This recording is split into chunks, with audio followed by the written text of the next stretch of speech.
ಬೀದರ್ ರನ್ನಪ್ಪಿಗೆ ಸ್ವಾಗತ. ನಾನು ರಾಣಿಕೋಟೆ. ಬನ್ನಿ ಕ್ವಿಕ್ ಆಗಿ ನೋಡೋಣ ಬೀದರ್ ಜಿಲ್ಲೆಯ ಪ್ರಮುಖ ಸುದ್ದಿಗಳನ್ನು. 75ನೇ ಗಣರಾಜ್ಯೋತ್ಸವದ ಅಂಗವಾಗಿ ಬೀದರ್ ದಲಿತ ಸಂಘಟನೆಗಳ ವತಿಯಿಂದ ಜನಜಾಗೃತಿ ಸಮಾವೇಶ ಹಾಗೂ ಬಹಿರಂಗ ಸಭೆಯನ್ನು ಹಮ್ಮಿಕೊಳ್ಳಲಾಗಿದೆ ಎಂದು ದಲಿತ ಸಂಘಟನೆಗಳ ಒಕ್ಕೂಟದ ಗೌರವ ಸಲಹೆಗಾರ ಬಾಬು ಪಾಶ್ವಾನ್ ಅವರು ತಿಳಿಸಿದರು. ಇಂದು ಬೀದರ್ ನಗರದ ಜಿಲ್ಲಾ ಪತ್ರಿಕಾ ಭವನದಲ್ಲಿ ಪತ್ರಿಕಾಗೋಷ್ಠಿ ನಡೆಸಿ ಮಾತನಾಡಿದ ಅವರು, ಇದೇ ಜನವರಿ 26ರಂದು 75ನೇ ಗಣರಾಜ್ಯೋತ್ಸವದ ಅಂಗವಾಗಿ ಭಾರತೀಯ ಸಂವಿಧಾನ ಜಾರಿಯಾದ ಸಂಭ್ರಮ ದಿನದಂದು ಸಂವಿಧಾನ ಮತ್ತು ಪ್ರಜಾಪ್ರಭುತ್ವದ ಜನಜಾಗೃತಿ ಸಮಾವೇಶ ಹಾಗೂ ಬಹಿರಂಗ ಸಭೆಯನ್ನು ಬೀದರ್ನ ಡಾಕ್ಟರ್ ಬಿ.ಆರ್. ಅಂಬೇಡ್ಕರ್ ವೃತ್ತದಲ್ಲಿ ಸಾಯಂಕಾಲ 5 ಗಂಟೆಗೆ ಹಮ್ಮಿಕೊಳ್ಳಲಾಗಿದೆ ಎಂದರು. ಶಕ್ತಿಯನ್ನು ಪ್ರದರ್ಶನ ಮಾಡಬೇಕು, ನಾವೆಲ್ಲರೂ ಒಗ್ಗಟ್ಟಾಗಿದ್ದೇವೆ ಅಂತಕ್ಕಂಥ ಒಂದು ಮೆಸೇಜ್ ಕೂಡ ಇಡೀ ಸಮುದಾಯಕ್ಕೆ ಕೊಡಬೇಕಂತ ಉದ್ದೇಶದಿಂದ ನಾವು ಎಲ್ಲ ಸೇರ್ಕೊಂಡು ಒಂದು ಸಮಿತಿ ಮಾಡಿದ್ವಿ. ಈ ಸಮಿತಿಗೆ ಮಾತಾಡಲು JNU ಯೂನಿವರ್ಸಿಟಿಯ ಮಾಜಿ ಕುಲಪತಿ ಪ್ರೊಫೆಸರ್ ಆಗಿ ಉಪನ್ಯಾಸಕರಾಗಿರ್ತಕ್ಕಂಥ ಲಕ್ಷ್ಮಣ ಯಾದವ್ ಅವರು ಈ ರಾಷ್ಟ್ರದ ಒಂದು ಅತ್ಯಂತ ಜನಪ್ರಿಯವಾಗಿರ್ತಕ್ಕಂಥ ಒಂದು ಉಪನ್ಯಾಸಕರಾಗಿದ್ದಾರೆ. ಅಷ್ಟೇ ವಿಚಾರವಾದಿಗಳಿದ್ದಾರೆ, ವಾಗ್ಮಿ ಕೂಡ ಇದ್ದಾರೆ. ಅವರು ಉತ್ತರ ಭಾರತದಲ್ಲಿ ದೊಡ್ಡ ಮಟ್ಟದಲ್ಲಿ ಬಾಬಾ ಸಾಹೇಬ್ ಅಂಬೇಡ್ಕರ್ ಅವರ ವಿಚಾರ, ಸಂವಿಧಾನ ಬಗ್ಗೆದಾಗ ಒಂದು ಒಳ್ಳೆ ಮಾತನಾಡ್ತಕ್ಕಂಥ ಚಾತುರ್ಯ ಇರ್ತಕ್ಕಂಥ ವ್ಯಕ್ತಿ ಇದ್ದಾರೆ. ಅವರು ತನ್ನ ಜೀವನ ಸುಮಾರು ಕನಿಷ್ಠ ಒಂದು 10 ವರ್ಷದಿಂದ ಈ ಚಳವಳಿ ಜೊತೆ ತೊಡಗಿಸ್ಕೊಂಡು ಇಡೀ ರಾಷ್ಟ್ರಾದ್ಯಂತ ಕೆಲಸ ಮಾಡ್ತಾರೆ. ಅವರು ನಮ್ಮ ಬೀದರ್ ಜಿಲ್ಲೆಯ ಜನರನ್ನು ಉದ್ದೇಶಿಸಿ ಮಾತಾಡಲು ಬರ್ತಾ ಇದ್ದಾರೆ.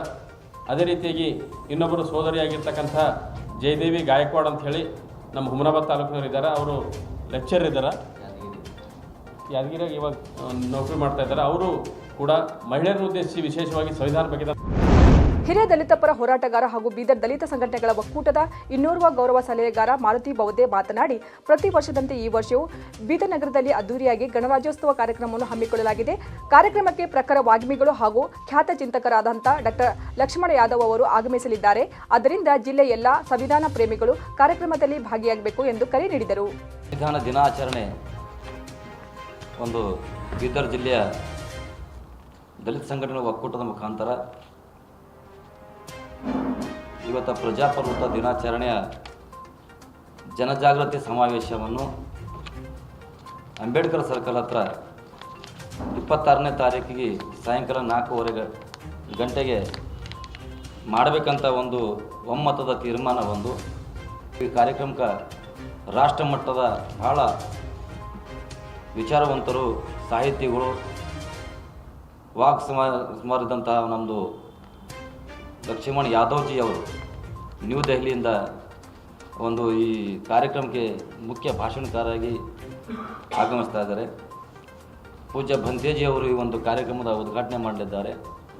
ಅದೇ ರೀತಿ ನಮ್ಮ ಜಿಲ್ಲೆಯವರಾದಂಥ ಸಾಹಿತಿಗಳು ಪ್ರೊಫೆಸರ್ ಡಾಕ್ಟರ್ ಜಯದೇವಿ ಗಾಯಕ್ವಾಡ್ ಅವರು ಕೂಡ ಈ ಒಂದು ಕಾರ್ಯಕ್ರಮದಲ್ಲಿ ಮಾತನಾಡಿದ್ದಾರೆ. ಹಾಗೂ ಜಿಲ್ಲೆಯ ಅನೇಕ ಎಲ್ಲ ಹಿರಿಯ ಮುಖಂಡರು, ದಲಿತ ಸಮಾಜದ, ದಲಿತ ಹಿಂದೂ ಅಲ್ಪಸಂಖ್ಯಾತರ, ಪ್ರಗತಿಪರ ವಿಚಾರವಂತರುಳ್ಳರೆಲ್ಲರೂ ಕೂಡ ಇವತ್ತು ಈ ವೇದಿಕೆ ಮೇಲೆ ಇರ್ತಾರೆ. ಅವತ್ತು ಈ ಒಂದು ಕಾರ್ಯಕ್ರಮ ಸಂಬೋಧಿಸಿ ಮಾತಾಡಲಿದ್ದಾರೆ. ಹಾಗಾಗಿ ತಮ್ಮ ಮುಖಾಂತರ ನಾವು ಈಗ ಹೆಚ್ಚಿಗೆನಿಲ್ಲ ಈ ಒಂದು ಕಾರ್ಯಕ್ರಮಕ್ಕೆ ಎಲ್ಲ ಜಿಲ್ಲೆಯ ಎಲ್ಲ ಪ್ರಮುಖರು, ವಿಚಾರವಂತರು, ಬುದ್ಧಿವಂತರು, ಪ್ರಜಾಪ್ರಭುತ್ವ ಉಳಿಯುವುಗಾಗಿ ಬಯಸುವರೆಲ್ಲ. ಮೂಡ ಪ್ರಕರಣದಲ್ಲಿ ಮುಖ್ಯಮಂತ್ರಿ ಸಿದ್ದರಾಮಯ್ಯ ಹಾಗೂ ಅವರ ಪತ್ನಿಗೆ ಲೋಕಾಯುಕ್ತ ಕ್ಲೀನ್ ಚೀಟ್ ನೀಡಿದ ವಿಚಾರವಾಗಿ ನಿನ್ನೆ ಬೀದರ್ನಲ್ಲಿ ಮಾಧ್ಯಮಗಳಿಗೆ ಪ್ರತಿಕ್ರಿಯೆ ನೀಡಿರುವ ಬೀದರ್ ಜಿಲ್ಲಾ ಉಸ್ತುವಾರಿ ಸಚಿವ ಈಶ್ವರ್ ಖಂಡ್ರೆ, ಇದು ಸತ್ಯಕ್ಕೆ ಸಂದ ಜಯ, ಸತ್ಯಮೇವ ಜಯತೆ. ವಿಪಕ್ಷಗಳಿಗೆ ಲೋಕಾಯುಕ್ತ ಮೇಲೆ ವಿಶ್ವಾಸವಿಲ್ಲ, ನ್ಯಾಯಾಂಗ ಮೇಲೆ ವಿಶ್ವಾಸವಿಲ್ಲ, ತನಿಖಾ ಸಂಸ್ಥೆಗಳ ಮೇಲೆ ವಿಶ್ವಾಸ ಇಲ್ಲ, ಪೊಲೀಸರ ಮೇಲೆ ವಿಶ್ವಾಸ ಇಲ್ಲ. ಯಾರ ಮೇಲೆ ವಿಶ್ವಾಸ ಇಲ್ಲ ಅಂದರೆ ಹೆಂಗೆ? ಸತ್ಯ ಇದ್ದಿದ್ದನ್ನ ಲೋಕಾಯುಕ್ತ ಹೇಳಿದೆ, ಅದು ಸ್ವಾಯತ್ತ ಸಂಸ್ಥೆ. ಲೋಕಾಯುಕ್ತ ಮೇಲೆ ಯಾರು ಒತ್ತಾಯ ಹೇಳೋಕ್ಕಾಗಲ್ಲ ಅಂತ ಹೇಳಿದರು. ಸತ್ಯಕ್ಕೆ ಜಯ, ಸತ್ಯಮೇವ ಜಯತೆ.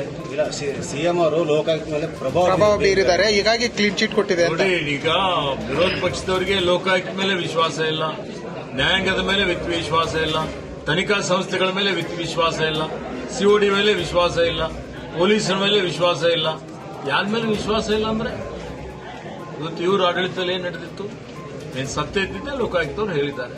ಮತ್ತೆ ಕ್ಲೀನ್ ಚೀಟ್ ಕೊಡ್ತೀವಿ ಅಂತ ಮೊದಲೇ ನಾವು ಹೇಳಿದ್ವಿ ಅಂತ ಅದೇ ರೀತಿ ಮಾಡ್ತಾರೆ ತನಿಖಾಧಿಕಾರಿ ಅಂತ ಹೇಳಿದ್ದಾರೆ. ನೋಡಿ, ಸತ್ಯ ಇದ್ದಿದ್ದು ಹೇಳಿದ್ದಾರೆ.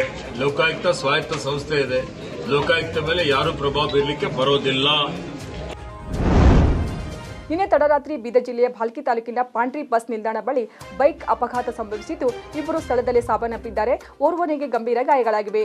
ಮೃತ ವ್ಯಕ್ತಿಗಳು ಮಹಾರಾಷ್ಟ್ರ ನಾಂದೇಡ್ ಜಿಲ್ಲೆಯ ನಿಲಂಗ ತಾಲೂಕಿನ ಕಂದಾರ್ ಗ್ರಾಮದ ನಿವಾಸಿಗಳೆಂದು ತಿಳಿದು ಬಂದಿದ್ದು, ಭಾಲ್ಕಿ ಕಡೆಯಿಂದ ತಮ್ಮ ಗ್ರಾಮಕ್ಕೆ ತೆರಳುವ ವೇಳೆ ಅಪಘಾತ ಸಂಭವಿಸಿದೆ.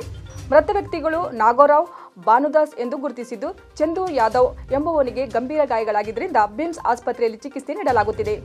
ಮೂವರು ಒಂದೇ ಬೈಕ್ನಲ್ಲಿ ತೆರಳುವ ವೇಳೆ ಅವಘಡ ಸಂಭವಿಸಿದೆ ಎಂದು ಹೇಳಲಾಗುತ್ತಿದ್ದು, ಮೆಹಕರ್ ಪೊಲೀಸ್ ಠಾಣೆ ವ್ಯಾಪ್ತಿಯಲ್ಲಿ ಘಟನೆ ನಡೆದಿದೆ.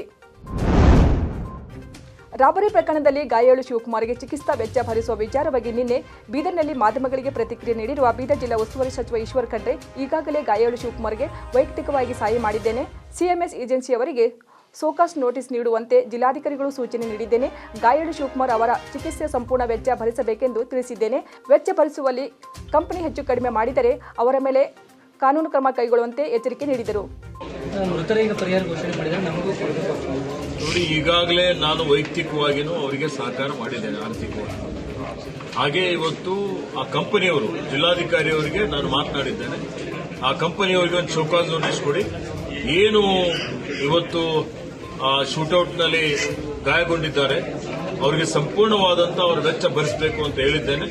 ನಿನ್ನೆನೇ ಅವರ ಏನು ಅಟೆಂಡರ್ ಇದ್ದರು, ಅವರ ಪರಿವಾರದವರಿದ್ದರು, ಅವ್ರ ಜೊತೆಯಲ್ಲಿ ಮಾತನಾಡಿದ್ದೇನೆ. ಹೀಗಾಗಿ ಯಾರು ಗಾಯಗೊಂಡಿದ್ದಾರೋ ಸಂಪೂರ್ಣವಾದಂಥ ವೆಚ್ಚ ಕಂಪನಿ ಏನಾದರೂ ಹೆಚ್ಚು ಕಡಿಮೆ ಮಾಡಿದ್ರೆ ಅವ್ರ ಮೇಲೆ ಕ್ರಮ ತಗೊಳ್ತೀವಿ.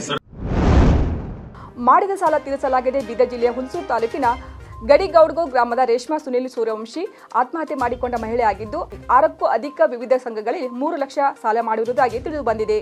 ಈ ಕುರಿತು ಹುಣಸೂರು ಪೊಲೀಸ್ ಠಾಣೆಯಲ್ಲಿ ಪ್ರಕರಣ ದಾಖಲಾಗಿದೆ. ಖಾಸಗಿ ಕಾರ್ಯಕ್ರಮದಲ್ಲಿ ಭಾಗಿಯಾಗಲು ನಿನ್ನೆ ಬೀದರ್ ನಗರಕ್ಕೆ ಆಗಮಿಸಿದ ಮಾಜಿ ಉಪ ಮುಖ್ಯಮಂತ್ರಿ ಹಾಗೂ ಮಲ್ಲೇಶ್ವರಂ ಕ್ಷೇತ್ರದ ಶಾಸಕ ಅಶ್ವಥ್ ನಾರಾಯಣ್ ಅವರನ್ನು ಬೀದರ್ ಜಿಲ್ಲಾ ಬಿಜೆಪಿ ಘಟಕದ ವತಿಯಿಂದ ಬೀದರ್ ನಗರದ ಹೊರವಲಯದ ಶಾಪುರ್ ಗೇಟ್ ಬಳಿ ಅವರನ್ನು ಸನ್ಮಾನಿಸಿ ಸ್ವಾಗತಿಸಲಾಯಿತು. ಈ ಸಂದರ್ಭದಲ್ಲಿ ಬೀದರ್ ಬಿಜೆಪಿ ಜಿಲ್ಲಾಧ್ಯಕ್ಷ ಸೋಮನಾಥ್ ಪಾಟೀಲ್, ಶಾಸಕ ಶೈಲೇಂದ್ರ ಬೆಲ್ದಾಳೆ ಮತ್ತು ಶಾಸಕ ಶರಣು ಸಲಗರ್ ಇನ್ನಿತರರು ಹಾಜರಿದ್ದರು.